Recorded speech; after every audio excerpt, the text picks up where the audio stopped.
তারা একই প্রশ্ন করে যে সারাদিন শ্রম দিয়ে মাঠে কাজ করে রোজা থাকা আমাদের পক্ষে অসম্ভব হয়ে যায়। জি, এই বিষয়ে কোরআন হাদিস কি বলে? ওকে, মাশাআল্লাহ, সুন্দর প্রশ্ন। আমরা শুনছি, আপনি সাথে সাথে থাকুন আমাদের। জি মোহতারাম। হ্যাঁ জি ভাই, শ্রমজীবী মানুষের জন্য কোরআন হাদিস কি বলে রোজা রাখা অসম্ভব।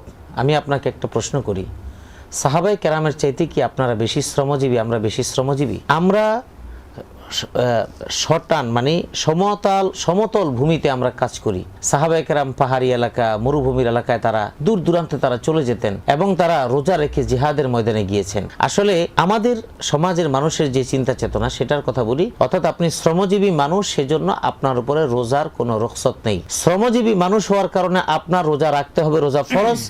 আপনার শ্রম ঘন্টাটা প্রয়োজনে আপনি কোনোভাবে কমিয়ে নেবেন, সিস্টেমেটিকভাবে আপনি করবেন। এবং আমাদের অনিয়ন্ত্রিত জীবনযাপন ইসলাম পালন না করার কারণে এরকম। যদি আপনি ইমানদার ওইভাবে হন, মুমিন হন, আপনার আমার মতো অসংখ্য ঠেলাগাড়িওয়ালা আছে যারা রোজা রাখায়, অনেক রিক্সাওয়ালা আছে রোজা রাখে, যারা সিএনজি ড্রাইভার তারা রোজা রাখে।